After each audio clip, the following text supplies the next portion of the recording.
कि अब तुम्हारी हालत खराब है, अब हम ही तुम्हें ठीक कर पाएंगे। ये तो इनका बेटा ही नहीं है। अरे ये तो तख्त नशीन हो ही नहीं सकता, ये नाजायज औलाद है। इसका इंटरप्रिटेशन गलत है। मुझे लगता है कि पूरी तरह से लोग समझते नहीं। मम्मू खां जो का दीवान था हजरत महल का, वो ब्रिटिश कदर उसकी औलाद थे। जो नवाब वजीर हुआ करते थे तकी साहब, इनकी ऑफिशियल लैंग्वेज तो पारसी थी। अच्छा, लखनऊ से आए हो? सर आप मेरी ओर देखिए, हाँ मेरी ओर देखिए, डोंट फॉरगेट द कैमरा।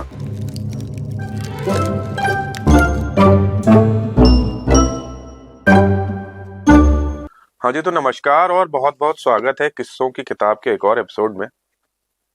तो अगर आप हमारे पुराने सब्सक्राइबर हैं तो आपको मालूम होगा हमारे शो पे कवि आते हैं, लेखक आते हैं, साहित्यकार आते हैं और इतिहासकार भी आते हैं।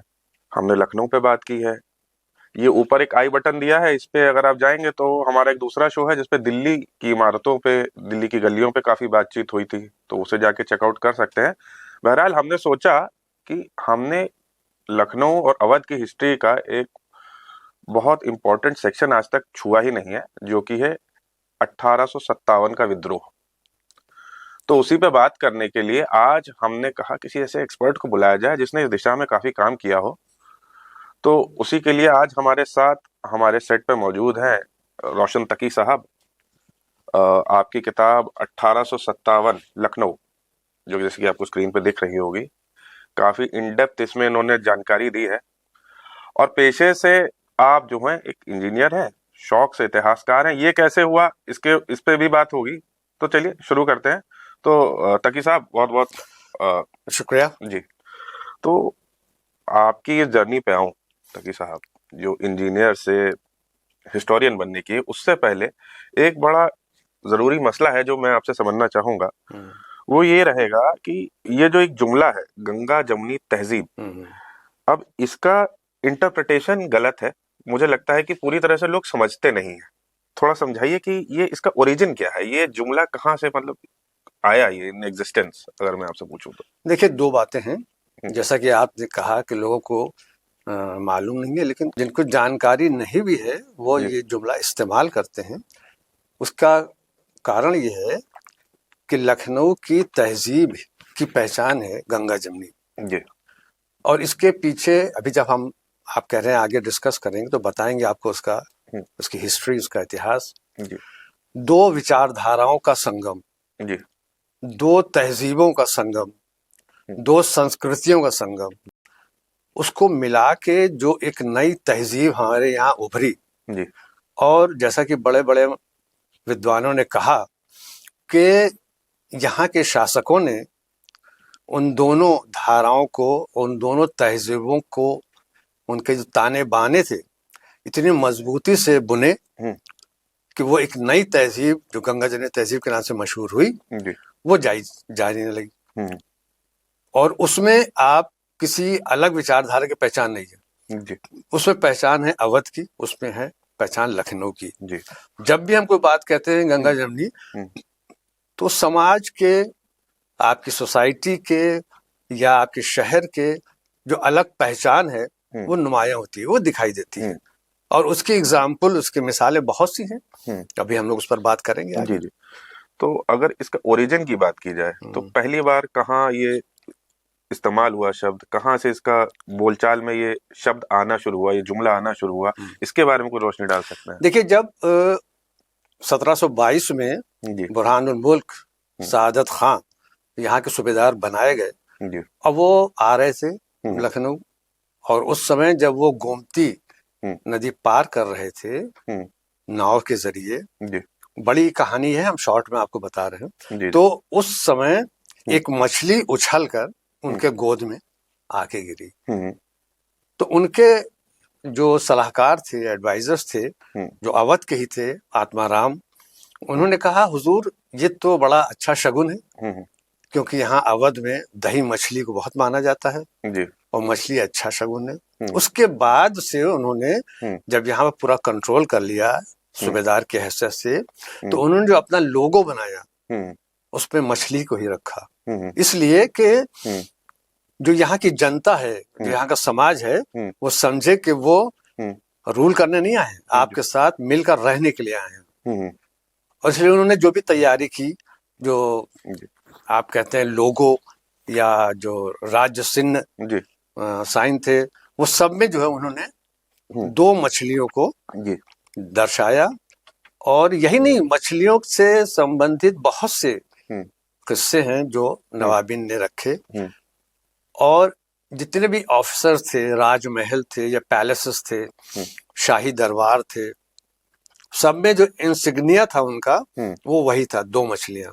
तो आप देखेंगे कि वहां से लेकर आज तक, यानी जब हम आजाद हो गए हैं 1947 के बाद, जो हमारे उत्तर प्रदेश का इंसिग्निया है, जो लोगो है, उसमें भी दो मछलियां हैं। वो वहीं से आ रही है। और जितने भी शाही दौर की आप देखेंगे इमारतें बनी हुई हैं, उसमें भी आप पाएंगे उनके जो मेन दर है, मेन दरवाजा है, उसके ऊपर दो मछलियां। चाहे वो किसी राजा का हो, किसी नवाब का हो या किसी ऑफिसर का हो। अगर उसका ताल्लुक लखनऊ से या अवध से है तो उसके मकान का जो पहला दरवाजा होगा, पहला गेट होगा, उस पर दो मछलियां आपको जरूर दिखाई देंगी। तो ये कॉन्सेप्ट जिसको जरूरत पड़ी तो हम लोग डिस्कस करेंगे, ये बहुत डीप रूटेड था यहाँ और आज भी है। अच्छा तकी साहब, अगर मैं मिसालों की बात करूं गंगा जमुनी तहजीब की, तो जैसे फॉर एग्जांपल जो अपना चांदी के अलम पे सोने का मुरम्मा हो गया या बड़ा मंगल हो गया, गंगा जमुनी तहजीब इससे ज्यादा है। तो उसकी कुछ मिसालें अगर आप मुझे दे सके।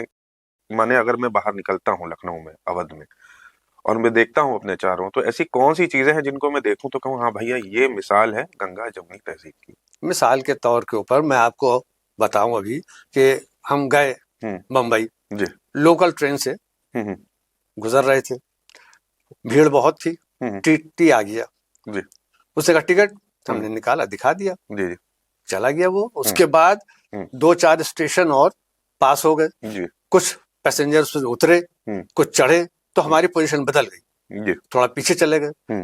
तब तक वो टीटी चेक करता हुआ वहां तक पहुंच गया और उसने कहा टिकट। तो हमने उससे कहा अभी तो आपको दिखाया है, सिर्फ एक सेंटेंस हमने बोला, हमने कहा अभी तो आपको दिखाया है। तो उसने पूरा हमें देखा कि अच्छा लखनऊ से आए हो, दैट इज सफिशिएंट। तो ये एक पहचान है, चाहे आपकी जबान हो, आपका मैनरिज्म हो, या आप कहीं पर अपने आप को पेश कर रहे हो, को खास जरूरत अलग से नहीं पड़ती है। लोग समझ जाते हैं कि ये लखनऊ का, ये उस तहजीब का है जहाँ किसी एक फिरके का या किसी अलग से पहचान नहीं है, इसकी पहचान लखनवी होने की है। अच्छा, ये बड़ी आपने इंटरेस्टिंग बात कही, और मैं इत्तेफाक रखता हूँ इस बात से कि भाई लखनऊ की बोली और लखनऊ का भाव जो है, अपने उठने बैठने का तरीका, बोलने का तरीका, लहजा, तो अगर आप कहीं भीड़ में भी खड़े होंगे, तो चाहे आप मुंबई में खड़े हैं, चाहे आप तमिलनाडु में खड़े हैं, आपको पहचान लेगा पहचानने वाला। अब इससे मुझे एक बात याद आती है कि जो नवाब वजीर हुआ करते थे तकी साहब, इनकी ऑफिशियल लैंग्वेज तो पारसी थी, तो ये अवधी पे शिफ्ट कब और कैसे आया? देखिए ऐसा है कि फारसी जो है वो दिल्ली सरकार की थी जी, और उर्दू के लिए ये मशहूर है कि उर्दू जो है आम आदमी की जुबान, अवाम की जुबान जी, जो दिल्ली से शुरू हुई, फिर हैदराबाद पहुंची, वहां ये तरक्की पाई, और फिर जब लखनऊ आई, अवध में आई, तो यहाँ के नवाबों ने उसे दुल्हन बना दिया। क्यों बना दिया? इसलिए कि जो यहाँ के शायर, जुबान के एक्सपर्ट, जो नवाब और उनके जो दरबारी, वो सब ने ये कहा कि ऐसी एक मकनातीसी जबान, मकनातीसी जबान जिसमें अट्रैक्शन हो, जिसमें लुआब हो, जिसमें मिठास हो, ऐसी जबान होना चाहिए जिससे हर आदमी लुत्फ अंदोज हो। तो फिर बड़े बड़े शुआरा ने ये कहा कि नहीं, वो आप खत्म कीजिए अब, और ज्यादा से ज्यादा लोकल जबान के अल्फाज का इस्तेमाल कीजिए जिससे मिठास इसमें बढ़े। अब लोकल जबान यहाँ क्या थी? अवधी थी, तो अवधी को ज्यादा से ज्यादा अपनाया, और अवधी बहुत पुरानी जबान है और उसमें मिठास बहुत है। जो उसके अच्छे अल्फाज थे उसको एज इट इज इस्तेमाल किया जाने लगा, जो उसमें कुछ टेढ़े मेढ़े थे उनके पर कतर के, उनको इस्तेमाल किया गया। तो उससे हुआ इतना मकनातीसी, इतना मैग्नेटिक पावर इस जबान में हो गई कि ये पहचान बन गई कि हाँ भाई ये अवाम की जबान है, दुनिया की अलग जबान नहीं है, बल्कि उसकी ही जो आम आदमी बोलता है। और आपको बताऊं कि अवधी जबान की बात जो आपने पूछी, शुरुआती दौर में जो अवध का या अवधी जबान का इतिहास है, हिस्ट्री है, उसमें आप देखें कुतुबन, मंझन, जायसी, ये सब ऐसे शायर हुए हैं जिन्होंने अवधी जबान को बहुत मजबूत किया। और यही वजह थी कि उन लोगों ने जो इस्तेमाल किया, अब जायसी की पद्मावत है देखिए, है ना, या चंद्रायन है, क्या नाम, मुल्ला दाऊद की किताब है चंद्रायन, जो कहा जाता है कि अवधी जबान का पहला कवित्व है। तो पहले से ही अवधी जबान बहुत रिच थी, और इन लोगों ने जो यहाँ आके बसे थे और अपना घर बनाया था, उन लोगों ने बहुत रिच किया था। वह उसी को उन्होंने, जो यहाँ के शासक थे, उन्होंने कहा नहीं, अब हमारी जबान यही होगी जिसे उर्दू कहते हैं। और यही वजह थी कि आप देखिए कि बुरहानुल मुल्क और सफदरजंग के जमाने में थोड़ी बहुत आपको उनके जो फरमान है उसमें फारसी दिखाई देगी, लेकिन उसके बाद से फेड आउट होती चली गई, सब फेड आउट हो गई। शुजाउद्दौला के जमाने से, यानी सफदरजंग के समय से ही आपको दिखाई देगी वो उर्दू जिसे आज हम इस्तेमाल करते हैं।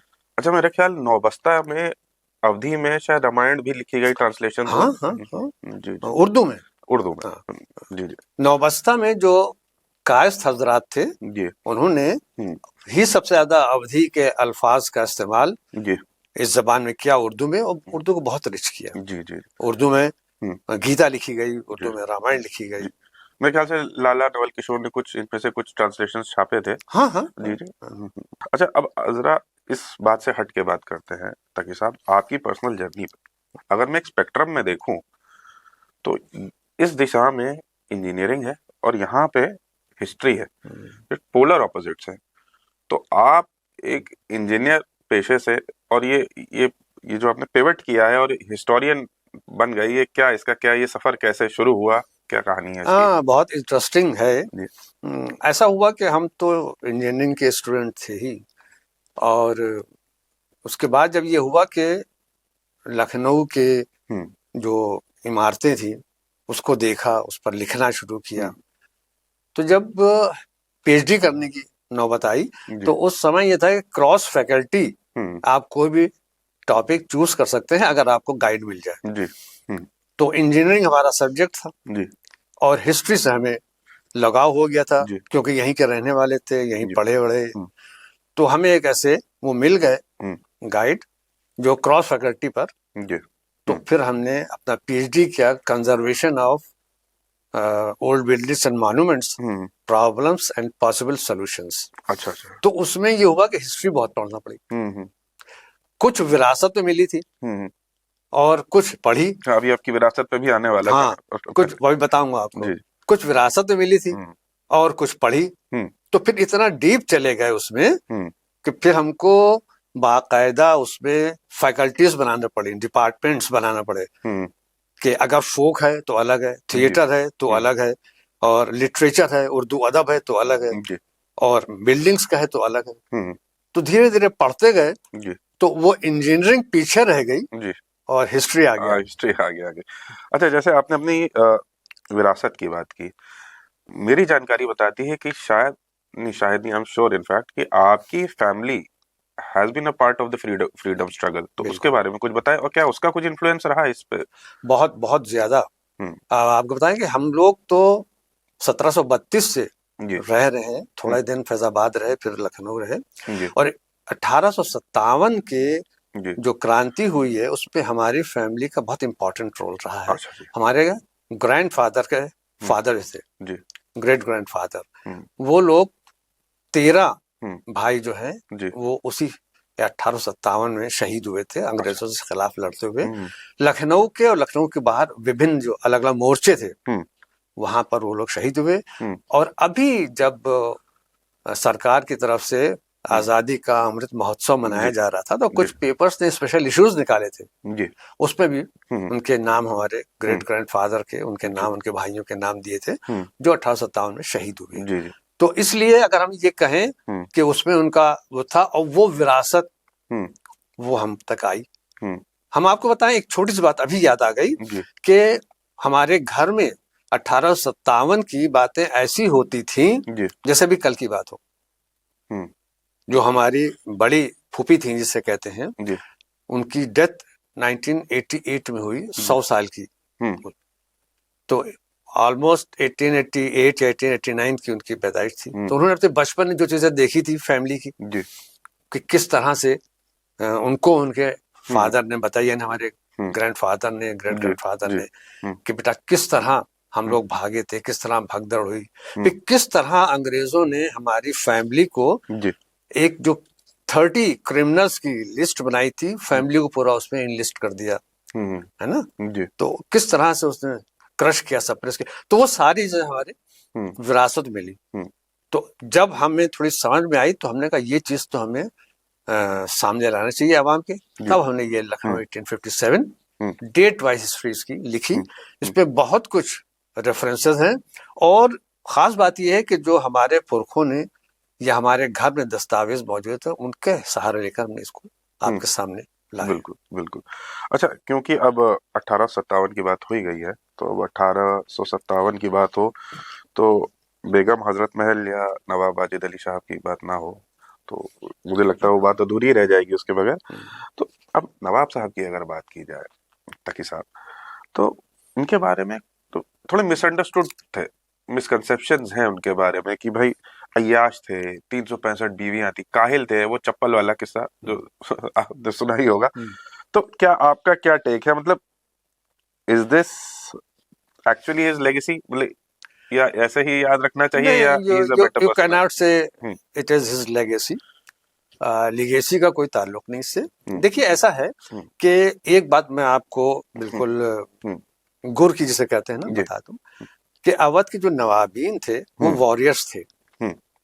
दे नो हाउ टू फाइट, मोर्चा कैसे जीता जाता है, कैसे जंग की जाती है। लेकिन जब सियासत की बात आती थी वो जीरो थे, वो सियासत नहीं जानते थे और अंग्रेज सियासत बहुत अच्छी तरह जानते थे।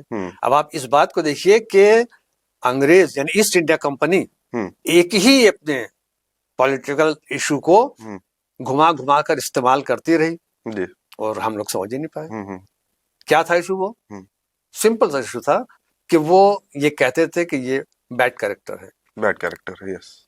ये कहते थे ये तो इनका बेटा ही नहीं है, अरे ये तो तख्त नशीन हो ही नहीं सकता, ये नाजायज औलाद है। मैं उस पे आने वाला था। हाँ, नाजायज औलाद है। तो उसकी वजह से उसी को यही उन्होंने आसिफुद्दौला के साथ किया, यही उन्होंने नसीरुद्दीन हैदर के साथ किया और यही उन्होंने वाजिद अली शाह के साथ किया।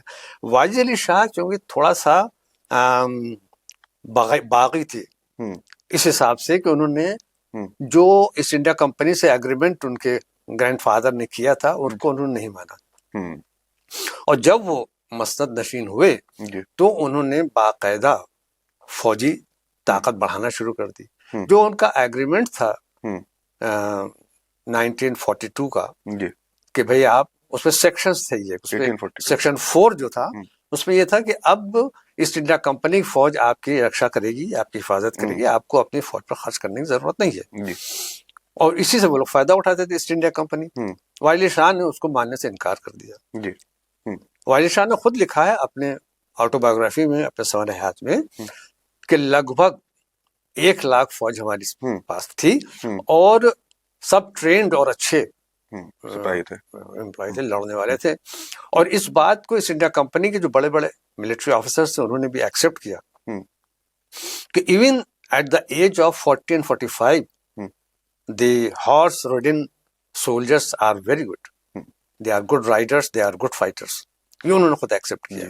लेकिन अगर उनको सत्ता अपनाना था तो ये सब चीजें किनारे थी, उनको तो कैरेक्टर असैसिनेशन करना था और उन्होंने पूरी तरह से इस चीजों को ऐसा उड़ाया। फॉर एग्जाम्पल वही चप्पल वाला, मैं आपको उससे एक रिलेटेड छोटा सा वाकया सुनाऊं कि हम लोग एक टीवी चैनल के लिए हमारे एक दोस्त है उनके साथ चौक में शूट कर रहे थे। कैमरा लगा हुआ था, एक एनडीटीवी का एक चैनल हुआ करता था, जी बातचीत चल रही थी, जी भीड़ जमा हो गई थी, हम्म जहां भी कैमरा होता है भीड़ जमा हो जाती। जी एक सज्जन बहुत तेजी से फांद के बीच में आए कैमरे के सामने, जी कहने लगे, अरे वो तो नवाब साहब थे, उनको तो फौज आई तो कुछ पता ही नहीं था, उनको कुछ चप्पल पहनाने वाला नहीं था, जी और फौज आई उनको ले गई। जी तो ये पता लगा, ये आज हम्म अभी एक 6 महीने पहले 10 महीने पहले की बात है। जी तो अंग्रेजों ने, ईस्ट इंडिया कंपनी ने वो हम्म चीज अपनाई हम्म कि छोटे से छोटी बातों में, इंसिडेंट में वो बातें भर दी कि वो किंवदंती बन गई, हम्म जिसको हिंदी में कहते हैं कि आम आदमी यही कहने लगा, जबकि इसमें कोई सच्चाई जी नहीं नहीं है। जी वाजिद अली शाह ने 9 साल के लगभग राज किया, और ऐसा राज किया कि उससे पहले ना अवध में ना दिल्ली में इतना पॉपुलर बादशाह कोई नहीं हुआ था। उसका कारण क्या था? 2-3 कारण थे। एक तो वो आवाम से, जनता से बहुत क्लोज थे। उन्होंने एक विधा, एक मौसीकी को अपनाया जानबूझकर, क्योंकि वो जानते थे कि मौसीकी ऐसी चीज है, म्यूजिक ऐसी चीज है जो समाज के हर तबके के लिए है, जी हर ओकेजन के लिए है, और लोग पसंद करते हैं। और इसमें किसी धर्म का या किसी उसका नहीं है कोई बात, सब एक्सेप्ट करते हैं। चुनाचे उन्होंने, आप देखिए कि गणेश स्तुति लिखी, उन्होंने हजरत अली की मनक़बत लिखी, मोहम्मद साहब के लिए नात लिखी, और बहुत सी कृष्ण जी के ऊपर ठुमरियां और दादरे, यहाँ तक कि सावन और होली और सब, और बसंत तो उन्होंने बहुत ही बनाया। तो इसलिए वो इतने पॉपुलर हो गए, और जो आवाम तक, आखिरी आदमी तक पहुंचने के लिए उन्होंने एक काम ये किया रेवेन्यू में, कि नवाब सफदरजंग ने अपने जमाने में यहाँ पर जो खेतिहर थे, जो छोटे किसान थे, जिनके पास बहुत ज्यादा जमीन नहीं थी, तो उनके लिए 2 बीघा जमीन, 2 एकड़ जमीन टैक्स फ्री कर दी थी। अच्छा। नवाब सफदरजंग ने। वाजिद शाह ने कहा कि नहीं, 2 नहीं 3 एकड़। तो 3 एकड़ पर उनसे कोई भी मुआवजा, कोई रेवेन्यू कलेक्शन नहीं किया जाएगा। तो इससे पब्लिक खुश थी। दूसरा ये कि उनके दरबार में या उनसे मिलने के लिए किसी उसकी अड़चन की जरूरत नहीं थी। उनका दरबार खुला है, जब चाहे जो चाहे जाके मिले, अपनी बात को कहे, अपने मुद्दों को बयान करे, कोई प्रॉब्लम है तो बयान करे, उसको हल। और इतना न्याय पसंद थे कि उनकी एक बेगम थी, निशात महल, उनके भाई जो होते हैं देव सारा चमचा गरम, उनके भाई ज्यादा वो थे, तो उन्होंने एक कुम्हार को गुस्से में आके अपनी तलवार का मुठ मार दिया, वो मर गया। ये शिकायत वो लेकर इनके पास पहुंची वाजिद अली शाह के पास, उसकी पत्नी कुम्हार की। तो वाजिद अली शाह बहुत सख्त हो गए और फौरन उसको बुलवाया और कहा कि जब तक ये माफ नहीं करेगी तब तक कोई हमसे मिलेगा नहीं। और अपनी बेगम निशात महल से कहा, उसने कहा हम आपसे मिलना चाहते हैं। कल नो, जब तक इसका फैसला ना हो जाए आप हमसे नहीं मिल सकती। तो न्याय पसंद बहुत थे। अच्छा फकीर साहब, 1856 में जब लखनऊ से रवाना हुए नवाब साहब, उसके बाद जैसे आपने कई बड़ी इंटरेस्टिंग बातें कही, एक एक करके सब पे आता हूँ। जैसे आपने कहा कि पॉपुलर थे वो, आवाम में पॉपुलर थे। 1856 में जब वो यहाँ से विदा हुए, कलकत्ता की ओर रवाना हुए, उसके बाद काफी लोकगीतों के नायक भी रहे। तो उसके बारे में कुछ बताएंगे? स्थिति ये थी कि मैं एक एग्जाम्पल आपको देता हूँ ऐतिहासिक। पूरी हमारा एक लंबा आर्टिकल है, सल्तनत अवध का खात्मा और वाजिद अली शाह की रुखसत, उर्दू में है ये, और अभी हमने उसको कलकत्ता के सेमिनार में पढ़ा भी था। अच्छा। तो जिस समय उन्होंने, वाजिद शाह ने अपने सवानहात में लिखा है कि जब आउटरम का ये ऑर्डर आया तो कैसर बाग का माहौल बिल्कुल मुहर्रम का जैसा था। मैं वो लाया नहीं तो आपको पढ़ के सुनाता मैं।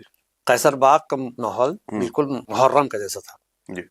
जितने भी वहां के ऊपर लोग थे सबके मुंह लटके हुए थे और चारों तरफ गम छाया हुआ था। और जब वो यहाँ से निकले तो इस तरह निकले जैसे कोई भरी महफिल से जनाजा निकलता है। कमालुद्दीन हैदर जो जिसकी हिस्ट्री जो है बहुत मुस्तनद है, लोग उसको रेफर भी करते हैं, उसने कहा कि ऐसा लगा कि जिससे लखनऊ की रूह निकल गई और लखनऊ की गलियों में और सड़कों पर ऐसा अंधियारा था जैसे मौत के बाद होता है। तो ये पॉपुलैरिटी की एक मिसाल है। और एक साल के अंदर अंदर पूरी तैयारी हो गई और उसके बाद वाइली शाह के नाम पर ही लोग लड़े, जिसको लीड किया हजरत महल ने। और 1857 की जो क्रांति हुई वो सिर्फ इसीलिए हुई। और जो आपने लोकगीत की बात की, तो इतने लोकगीत हैं कि पूरी एक किताब उस पर लिखी जा सकती है। कुछ लोगों ने कलेक्शन किया भी है। वहां के ऊपर कैसरबाग का जो उत्तरी गेट था, वहां के ऊपर ढोल मजीरा लेकर लोग गायक बैठ जाते थे और वो उनका एक था, कैसा कैसर बाग बनाया मजा वाजिद ने ना पाया, आन पड़ी अंग्रेज की पलटन कब्जा अपना जमाया। बड़ा लंबा गीत है। बहुत बढ़िया बात कही सर रोशन साहब आपने।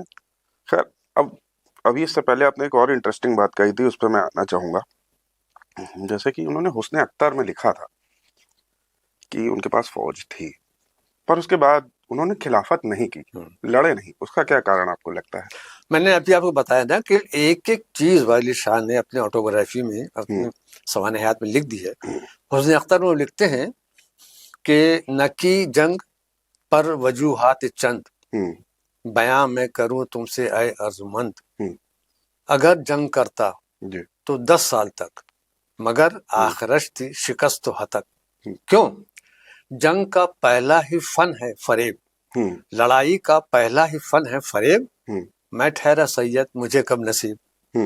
और उसके बाद उन्होंने लंबी वो लिखी है कि कितने लोग मर जाते और इस खून खराबे में कितने औरतें विधवा हो जाती हैं, बेवा हो जाती हैं। ये जो इतना बना संवारा गया शहर है वो सब बर्बाद हो जाता। ये सब एज ए फोरकास्ट उन्होंने लिख दिया था। लेकिन हुआ वही जिसकी उनको बहुत तकलीफ भी थी। वो इसीलिए नहीं लड़े थे कि जो उनकी एक बेगम थी शहदा बेगम, उन्होंने एक जब खत लिखा उनको यहाँ से कि मेरे सरदार, आपका और आपके पूर्वजों का बसाया हुआ शहर बर्बाद हो गया है। हजरत गंज का पहला नाम था हजरत बाग, तो उन्होंने लिखा कि हजरत बाग जो आपको सबसे ज्यादा पसंद था वो अब बिल्कुल जंगल लगता है। तो इतना ज्यादा बर्बादी हो गई थी जो बादशाह नहीं चाहते थे, इसीलिए उन्होंने जंग नहीं की थी। तो उनकी बिल्कुल कंसेप्शन साफ था कि हम लड़ाई नहीं करेंगे, हम यहाँ से जाएंगे लंदन तक और क्वीन विक्टोरिया से मुलाकात करेंगे। और प्लान ये था कि ईस्ट इंडिया कंपनी के खिलाफ शिकायत करेंगे तो वहां से कहेंगे भाई ईस्ट इंडिया कंपनी एक एनजीओ है, एक प्राइवेट कंपनी है और आप उससे रेवेन्यू पाती हैं, तो आप तय कर लीजिए, हम उतना ही रेवेन्यू आपको दे देंगे या जो भी एग्रीमेंट हो जाए। और इस एम से यहाँ से वो गए कोलकाता, लेकिन कोलकाता में बीमार पड़ गए तो वो नहीं जा पाए। और उनकी मदर मलकाकेश्वर, उनके भाई और उनके बेटे, वो लोग सब गए। और वो सबको मालूम ही है कि वहाँ क्वीन विक्टोरिया से एक ही मुलाकात हुई, दूसरे नहीं हो पाई। तब तक शायद जंग शुरू हो गई। उसके बाद यहाँ से खबरें जाने लगी कि हाँ जंग शुरू हो गई है और अंग्रेज मारे जा रहे हैं।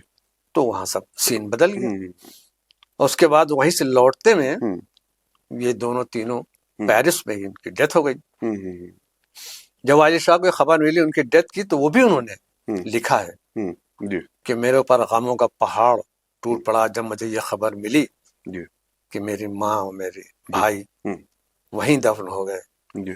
तो मेरे लिए वो मुहर्रम के अशरे से बढ़कर नहीं था, लेकिन वैसा ही था। तो उन्होंने ये सारी चीजें लिखी है। लेकिन जो अंग्रेजों ने एक जाल बिछाया था मक्कारी का, फरेब का, सियासत का, वो उसमें कामयाब हो गए। और उसमें कामयाब इस तरह हुए कि वाइली शाह की गद्दी भी गई, बदनाम भी हुए और उनके किरदार कुशी भी हो गई। तो इस पे अभी आता हूं मैं वापस रोशन साहब, पर उससे पहले एक बड़ी मजेदार बात याद आई, किस्सा है आपसे सुनना चाहूंगा। 2 छत्ती पे जब इनके कोई रिश्तेदार चढ़ गए थे इनको डरा रहे थे शायद उस समय, वो दौरान इनकी तबीयत खराब थी नवाब साहब की, क्या माजरा क्या था ये? ऐसा हुआ कि इन्होंने 1849 में ये कैसर बाग में दाखिल हुए जब बन के तैयार हुआ, और 1850, 1851, 1852 में इन्होंने 3 रहस्य वहां किए, 3 ड्रामे लंका कोठी में किए, रहस्य मंजिल में। उसके बाद इनकी तबीयत खराब हो गई, और तबीयत इस तरह खराब हुई कि किसी को पहचान नहीं रहे थे, अजीब अजीब हरकतें कर रहे थे, दिमाग इनका काम नहीं कर रहा था, जिसको उर्दू में कहते हैं कि जौलानी कैफियत हो गई थी। तो जो इनके साथ रहने वाले कंपनी में थे, उससे कुछ अच्छे लोग भी थे, कुछ वैसे भी थे तफरी करने वाले। तो उन्होंने कहा कि हुजूर, एक जिन्नात, एक शख्स है जो जिन्नातों से बात करता है, और वो आपको कह रहा था कि ठीक कर देंगे। तो उसका माजरा यह था कि एक भांड था उस जमाने में, उस भांड ने ये प्लान बनाया कि मंसूर नगर में एक मकान था, उसमें 2 छत्ती थी, उसकी ऊपर बैठकर वो जिन्नातों की तरह बोलता था। अच्छा। जैसे आजकल फिल्मों में दिखाते हैं कि अब तुम्हारी हालत खराब है, अब हम ही तुम्हें ठीक कर पाएंगे।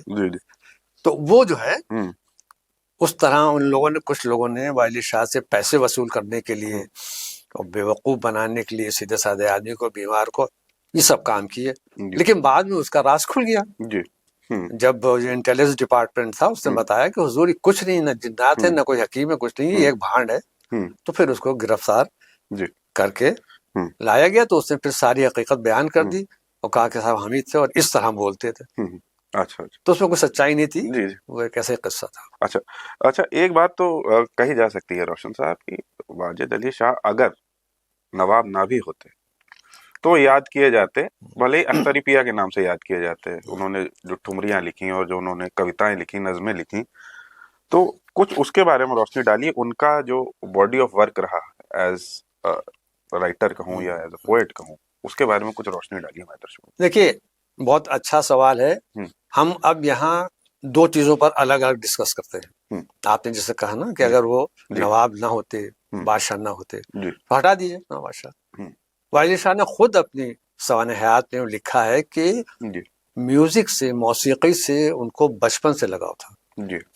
और ऐसा लगाव था कि जब उनके उस्ताद अमीन उद्दौला उनको पढ़ाने के लिए आते थे, तो उस समय भी वो दिमाग में या कहीं दूर से आवाज आती थी तो वो पैर उसी रिदम पर चलाते रहते थे। तो इस बात को उनके उस्ताद ने मना किया। जब वो नहीं माने तो उन्होंने एक तमाचा मारा। और वालिद शाह को याद था, उन्होंने वो लिखा कि मुझे मेरे उस्ताद ने तमाचा मारा, लेकिन मैं अपनी आदतों से मजबूर था। यहाँ तक कि उन्होंने बचपन से ही मौसीकी का ज्ञान कैसे किया जाता है। जब उनके ग्रैंडफादर मोहम्मद अली शाह बने, तो जब उनको पता लगा कि भाई ये तो मौसीकी की तरफ जा रहा है, ये शाही की तरफ नहीं आएगा, तो उन्होंने जो वसीका होता था या वजीफा कह लीजिए, वो इनको नहीं दिया। और कहा कि ना, तुम सब पैसा उसमें लगा दोगे, तुमको कोई वसी। तो ये और फिर इनकी वाइफ दोनों गए अपने फादर से मिलने, अमजद अली शाह से। अमजद अली शाह उस समय युवराज थे, वुड बी किंग। तो उन्होंने फिर अपने जेब से इनको पैसे दिए, तो ये कह के कि तुम्हारा नहीं है, तुम खर्च कर दोगे इसमें मौसीकी में, और हम ये तुम्हारी वाइफ को दे रहे हैं। उस जमाने में चलता था पानदान का खर्च, तो पानदान के खर्च के नाम के ऊपर, यानी घरेलू खर्च के लिए को दिया। उसके बाद उन्होंने लिखा है कि मैंने कैसे मौसीकी को आगे बढ़ाया, किस तरह से जानवर की चर्बी लेकर उसको सुखाया, उसको एक कुल्हड़, जैसे उस जमाने में आप खोरा कहते थे, या एक मटकी मिट्टी की, उसके ऊपर उसको लगा के उसको कैसे सुखाया, और फिर उसमें कैसे मैंने, जैसे तबले में वो होता है, उसमें रिदम पैदा की और कैसे बनाया, लोगों को बताया कि इस पे भी रिदम होती है। अच्छा। तो तबले के लिए उन्होंने उसके रिदम उस तरह से बनाया कि मिट्टी के उसमें। तो शुरू से उनका, और सबसे पहले जब वो कुछ भी नहीं थे, 1840 में, 1842 में ये पहली बार वो बने युवराज। जब इनके फादर अमजद अली शाह बादशाह बने 1840 में कुछ नहीं थे, लेकिन 1840 में ही इन्होंने सबसे पहली मौसीकी पर किताब लिखी, जो मैंने हिंदी में कर दी है, सौतुल मुबारक। मौसीकी पर इनकी 5 किताबें हैं, उन 5 किताबों को मैंने हिंदी में कर दिया है, और भूमिका के साथ वाजिल शाह और अवध संगीत। तो 1840 में जब ये कुछ नहीं, तब इन्होंने मौसीकी में किताब लिख दी थी। तो इनका शौक जो है मौसीकी से, नृत्य से और कृष्ण लीलाओं से, यानी जैसे रास लीला कहते थे उसको यहाँ रहस्य कहते थे, तो रहस्य से इतना लगाव था कि अपना काम करते रहे। ये बात एडिशनल थी कि जब ये बादशाह बने या प्रिंस बने 1842 में, तो इन्होंने बाकायदा उसको अपना पैसा खर्च करना शुरू किया और फिर आगे तरक्की करते चले गए। जी जी। अच्छा, एक आपका बड़ा कंसिस्टेंट टेक रहा है रोशन साहब कि अंग्रेजों ने हिस्ट्री को ट्विक किया फॉर देयर ओन कन्वीनियंस, अपने एजेंडा के लिए। फॉर एग्जाम्पल, एक आपकी किताब में जिक्र है पीजे टेलर साहब का, जिन्होंने क्लेम किया था कि बिरजिस कद्र जो है वो मामू खान जो है उनके असली वाले थे। हाँ, मामू खान। तो अब अगर मैं इस बात पे आए कि भाई उन्होंने ट्वीक किया नैरेटिव को, अपने ट्वीक किया, तो आप ऐसे कुछ और एग्जांपल साइट कर सकते हैं कि जहां पे आपको लगता है कि नहीं, यहाँ पे this is manipulation of facts. अंग्रेजों ने एक ही सियासत को घुमा घुमा कर इस्तेमाल किया जी, और नवाबीन यहाँ समझ नहीं पाए। उसमें एक चीज थी कैरेक्टर असैसिनेशन जी, और दूसरी चीज थी ये बताना कि ये उनकी औलाद नहीं है। तो मैंने आपसे बताया कि यही काम उन्होंने आसिफ उद्दौला के साथ किया। उनके बेटे थे वजीर अली, कह दिया कि नहीं हम नहीं मानते इनका बेटा। वही काम उन्होंने नसीरुद्दीन हैदर के साथ किया। मुन्ना जान कह दिया कि नहीं हम नहीं मानते इनका बेटा। वही काम उन्होंने वाजिद शाह के साथ किया। सेम, आप देखिए सियासत एक ही है, पैटर्न वही है, पैटर्न वही है, लेकिन यहाँ नवाब क्योंकि सियासत जानते नहीं, समझ नहीं पाए। वही उन्होंने यहाँ पर किया। पीजे टेलर ने उससे कोड भी किया कि मम्मू खां जो का दीवान था हजरत महल का, वो ब्रिटिश कदर उसकी औलाद थे। और मैंने अपनी किताब में लिख भी दिया है कि बिल्कुल गलत है, लैक ऑफ एविडेंस है, कोई इसका सबूत नहीं है। उसकी वजह ये है कि 1842 में जब ये युवराज बने, बादशाह बनने से पहले प्रिंस एयर, तो उस वक्त उसके बाद 42 या 43 में हजरत महल इनकी ज़ौजियत में आई, इनकी वाइफ बनी।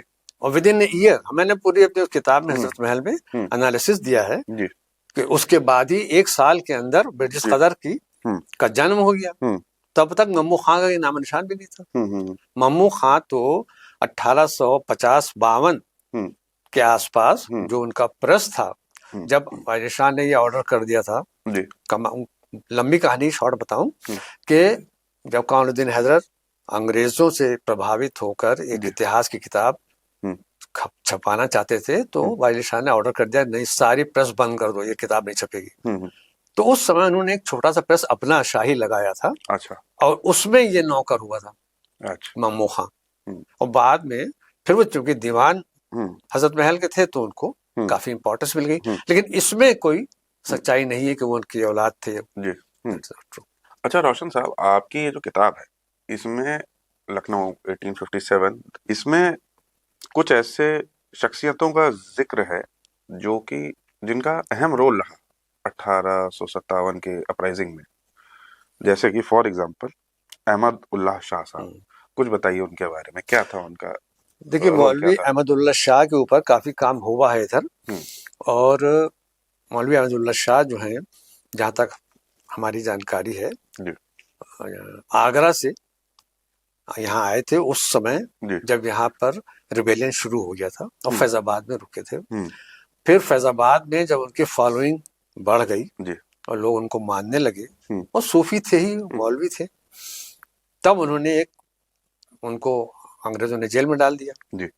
बाद में जेल तोड़ के बाहर निकले, और 30 जून 1857 को जो पहली जंग यहाँ इस्माइलगंज में चिन्हट के पास हुई है, उसमें बाकायदा उन्होंने जंग की, जख्मी हुए, और उसके बाद लगातार हजरत महल के साथ मिलके और जो यहाँ पे विरोधी दल थे उनके साथ मिलकर जंग करते रहे।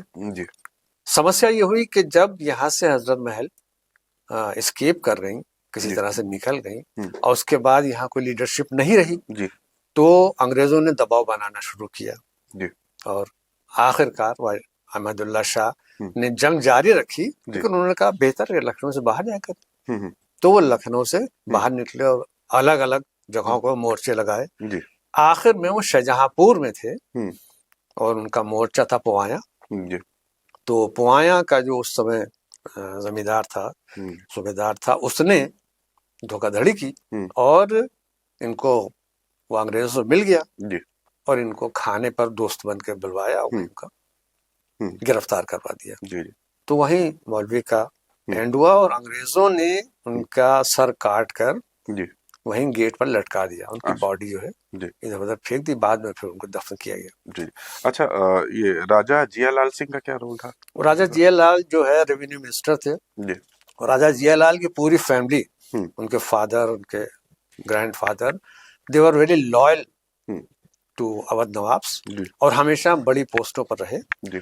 तो जब वालिद शाह यहाँ से चले गए और 1857 का रिवोल्ट स्टार्ट हुआ, उस समय राजा जियालाल जो बेगम हजरत महल की कैबिनेट बनी, उसमें रेवेन्यू मिनिस्टर थे, कलेक्टर कहलाते थे। और उन्होंने कई काम बहुत वैसे किए और उनके ऊपर ये इल्जाम था कि 8 अंग्रेजों को लाया गया था, जिसमें 4 मेल थे, 4 फीमेल, उनके नाम मौजूद हैं, और उनको यहाँ उसमें रखा गया था कैद कोठी रोशन दौला में। तो उसके लिए राजा जियालाल के ऊपर ये इल्जाम था कि उसमें जो 4 मेल थे अंग्रेज, उन चारों को इन्होंने वहां से निकाल के और आज का जो तुलसी थिएटर है उसके सामने जो पार्क बनी हुई है, जिसका नाम जियालाल पार्क रख दिया गया है, वहां के ऊपर उन चारों को एग्जीक्यूट कर दिया, उनको मार दिया। उनकी अंग्रेजों ने अपने समय में वहीं के ऊपर एक वो बना दिया था निशान, उस पर क्रॉस लगा हुआ अभी भी है। और फिर वहीं पर नवंबर 1858 में उनको राजा जियालाल को सजाए मौत सुनाई गई और उनको वहीं फांसी दे दी गई। अच्छा। तो उनको भी वहीं स्मारक उनका बना दिया गया। आज वही जगह जो है राजा जियालाल के नाम से कही जाती है। अच्छा रोशन साहब, आपने जहाँ तक मैं समझता हूँ कंजर्वेशन पे काफी काम किया है अवध की इमारतों पे, और अगर हम 1857 की बात करें तो रेजिडेंसी की बात ना हो, थोड़ा अधूरा सा रह जाएगा डिस्कशन उसके बाद, तो उस पर भी कुछ काम किए हैं, क्या किए हैं, कुछ उसके बारे में बताइए। देखिए, जो हम लोगों ने एक नॉन गवर्नमेंट ऑर्गेनाइजेशन फ्लोट की थी जिसका काम था यही conservation of monuments, problems and solutions. तो उसके लिए 1998 में हमने एक इंटरनेशनल कॉन्फ्रेंस की थी और उसमें जो रिकमेंडेशंस आए थे, उनको रिकमेंडेशंस को लेकर हम लोग उस वक्त जो यहाँ पर गवर्नर थे सूरज भान जी, उनसे मिले थे और उन्होंने कहा था कि नहीं, बिल्कुल होना चाहिए। उन्होंने रिकमेंडेशन को लिख के रिकमेंड उसके ऊपर अपना संतुष्टि देके भेजा था, उसके ऊपर काम शुरू हुआ था। उसी समय अटल बिहारी वाजपेयी जी जो है वो प्राइम मिनिस्टर हुए थे। हमने उनको लिखा तो उन्होंने कहा, बात मानी, उन्होंने कहा कि जो केंद्रीय स्थल है, जो सेंट्रल पॉइंट है रेजिडेंसी, उसका कंजर्वेशन किया जाना चाहिए, सारी डॉक्यूमेंटेशन वहां होना चाहिए। तो शॉर्ट में आपको बताऊं, बहुत लंबी कहानी है, को एक कमेटी बनाई गई थी, हम लोगों की बनी थी, जिसमें ASI वाले भी थे और हम लोग भी थे, और तय हुआ कि जो वहां के ऊपर उनका बिलियर्ड्स हाउस था, जो मेन रेजिडेंसी बिल्डिंग थी, बिलियर्ड्स हाउस हो गया था बाद में, वहां पर एक म्यूजियम बनाया जाए। और हम लोगों ने वहां एक म्यूजियम बनाया, काफी एफर्ट्स के बाद उसका प्रिजर्वेशन किया। और प्रिजर्वेशन की लंबी कहानी है, वो सब टूटा हुआ था, उसको वैसे प्रिजर्व किया। जो उसमें वुडन शहतीर थे, वुडन बीम्स थी, उसको उसी तरह वुडन बीम्स की तरह से लगाया, बनाया। और जो बेसमेंट था उसके अंदर हम लोगों ने ऑटो, जिसको कहते हैं साउंड सिस्टम्स के जरिए से ऑटो, कि जब आप दाखिल होंगे उसमें तो आपको सारी कहानी 1857 की सुनाई देने लगेगी, वो उसमें बनाया था। और इसके लिए काफी पैसा भारत सरकार ने दिया था और बड़े VIPs आते थे। बाद में हम लोगों ने जब उसके ऊपर और काम बढ़ाया तो एक्सकेवेशन जो ASI बहुत इंपॉर्टेंट होता है, ASI ने मिल के हम लोगों से एक्सकेवेशन करवाया, वहां का जो ओल्ड ड्रेनेज सिस्टम था वो पूरा निकाला, और जो रेजिडेंसी का वाटर गेट था उसका लोकेशन फाइनल किया। वाटर गेट बिल्कुल वहीं पर था जो बिल्कुल जहां पर आप शहीद स्मारक आज देखते हैं, जो गोमती से मिला हुआ था। तो इस तरह प्रिजर्वेशन और इसके अलावा भी बहुत से प्रिजर्वेशन काम किए गए। तो रोशन साहब, सबसे पहले तो बहुत बहुत मुबारकबाद, ये जो आपने काम किया वाकई मुझे लगता है शहर के लिए और इस शहर की हिस्ट्री और देश की हिस्ट्री के लिए बहुत इम्पोर्टेंट है।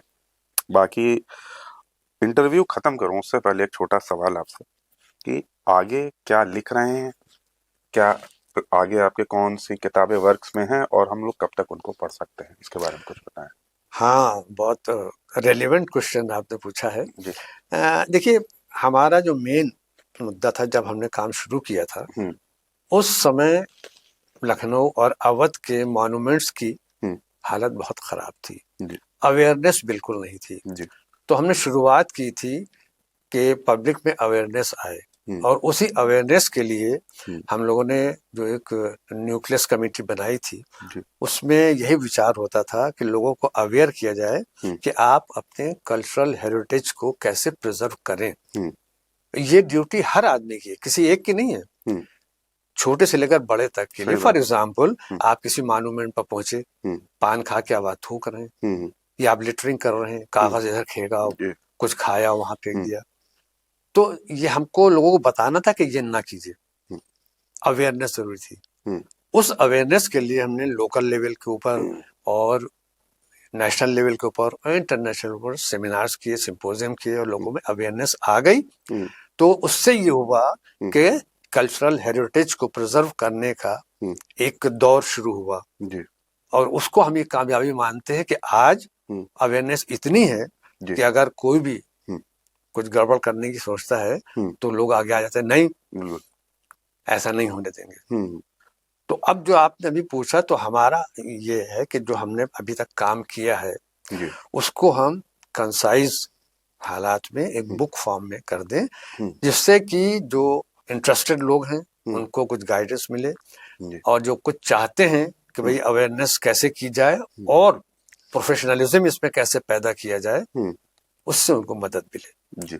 दूसरी जो बहुत इंपॉर्टेंट चीज है लखनऊ के लिए, कि कुछ चीजें जो इतिहास की हैं, जो विरोधियों ने, मैं साफ बात कह दूं कि बाहर वालों ने, अंग्रेजों ने, और या उनके फॉलोअर्स ने जो चेहरा एक इसका मस्क कर दिया है, विभत्स रूप दिखाई दे रहा है, उसके खिलाफ हम लोगों को बताएं कि ऐसा नहीं था। आप जानिए कि ये था लखनऊ, और आज भी लखनऊ लखनऊ से बाहर देश में, देश के बाहर अगर आप जाएं तो आपको उसकी पहचान मिलेगी। उसका सबूत ये है कि वियना से आने वाली एक लेडी ने ये मुझसे कहा, जब हमने उससे पूछा कि हमने कहा भाई ऐसा क्या हो गया मैम जी, बताइए कि पिछले 15, 20, 25 साल में यूरोप में और इधर अमेरिका में एक हवा सी आई है लखनऊ पर काम करने के लिए, व्हाट डू यू थिंक? तो उसने बड़ा सिंपली कहा, Roshan, don't you know, Lucknow has been the last integrated culture of the world. That is the reason कि लोगों का ध्यान इस तरफ है और they want to do something. उसमें अच्छे भी हैं, पुरानी बोतल में नई शराब भर के बिल दे रहे हैं लोग, लेकिन कुछ काम अच्छे भी हो रहे हैं।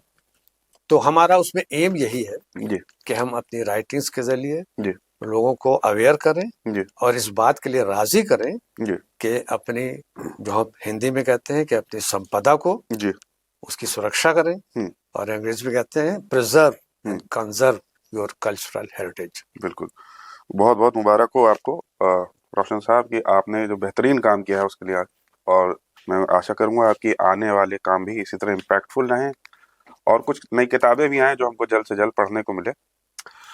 और आप लोगों से भाई 2 गुजारिश हैं। पहली चीज, अगर आप रोशन साहब का इंटरव्यू देखे हैं तो एक चीज रियलाइज कीजिए कि हमारे पुराने मॉन्यूमेंट्स हमारे लिए बहुत जरूरी हैं। तो राजू लव्स पिंकी मत लिखिए जाके इमारतों पे, पहली चीज। और दूसरी चीज, किताब पढ़िए। रोशन साहब ने बहुत सारा काम किया है लखनऊ पे और अवध पे, उसमें से एक किताब ये है। तो इसको जाके पढ़ें और हमें कमेंट सेक्शन में जरूर बताइएगा कि आपको किताब कैसी लगी, आपकी क्या राय है। And last of all, channel को लाइक, शेयर और सब्सक्राइब जरूर कर लीजिएगा। हम जल्दी मिलते हैं आपसे एक और एपिसोड में, एक और किताब और एक और किताब वाले के साथ। तब तक के लिए नमस्कार।